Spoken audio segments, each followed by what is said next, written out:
The Fargo Five, I'm Conrad. Fargo. Moving into frequently asked questions, we've got Cordell Hoff from Good Times on NP. Hello, Cordell. Hello.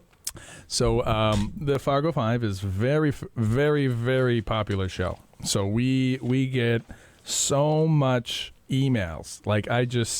They send them in. They send them to the fargo5@gmail.com. It's not a fancy email address or anything. But like that, it just burst into the seams. People ask the same questions over and over and over again. And so I've got kind of a list of the ones that keep coming up. I figure maybe you could help us answer these questions live and on the air. Try my best. Okay. All right. So when you were in the military, you moved all around the United States. You got to meet people from other parts of the United States. It wasn't just Fargo people. Correct. Yeah.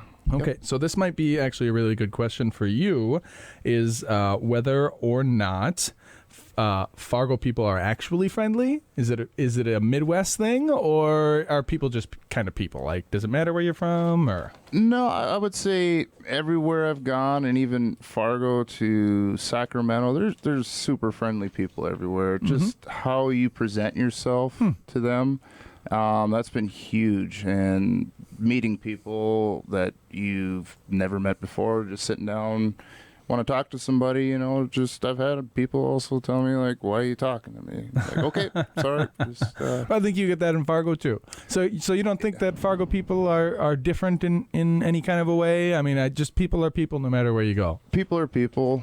There definitely is that North Dakota love, that we're a lot more accepting of different things, I think, than most places. Yeah. So that kind of separates us, I believe. Yeah, and I think you want to almost think of like a rural place like this as being maybe more, accepting or maybe even tolerant. Is a word people throw around, but I think you are onto something in that.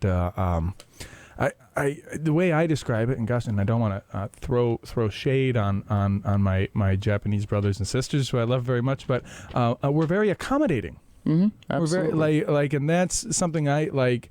We, at least my experience is that we very much like. Well, are you comfortable? Are you sure you're comfortable with that? Are you? Let me make you comfortable. What do I need? What do I need to do? So, and it was not so much the experience. I mean, they're very warm in their own way, but not in hard to say. But the tolerance, the aspect of like, okay, that's what makes you feel really good about you. Very personally accommodating. So, yeah, very cool. Next question. If you could only send, and I've asked this one of a few people, but I like it. If you could only send a 3-word message back to yourself when you were 18 years old, just 3 words, what would those 3 words be? Keep it up. Keep it up. Wow, you didn't have to think about that one for very long. You just, boom, you had that. Wow. And so so you hear that from out of the blue, and what does that tell you? Why?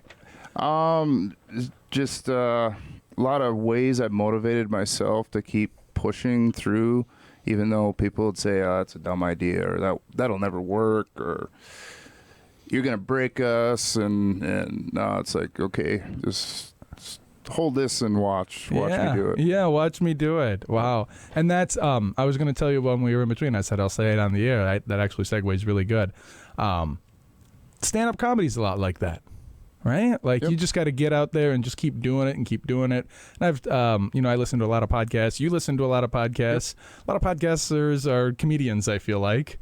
And so we get that view into the back end world of those stand-up comedians, and they tell their stories of like just getting up there and screwing it up, and then you sit down and well, that didn't work, and the next night very much like that. This show is very much like that. I just jump out there and do the best I can, and then try it every week. So it's almost like my stand-up routine, although it's not funny. We laugh though, so that's good, right? I don't know. Okay, last question here. What's one piece, this is kind of similar to the last question. So actually, why don't I send this one? Would you rather attend a Bison football game at the Fargo Dome or a Redhawks baseball game at the Newman Outdoor Field? I've never been to a Bison home game or away game. Okay. Which I've heard's one heck of an experience. Yeah. But I'm a huge football fan. You Our are, so you're family- big into sports. Yeah. Okay. Yep. But you've just never been to the Bison games. Nope, my parents have. My aunt, they're huge Bison fans. Yeah. Like they went to Frisco every year, and it's just. Well, I know there's that tension with the western part of North Dakota, right? And we were talking about that kind of in the first segment, how like the culture's different and the weather's even different, and there's just kind of a difference between western North Dakota and like they call it Imperial Cass. Have you ever heard that term before? Yep. Like that's what I'd never heard that term before until I got involved with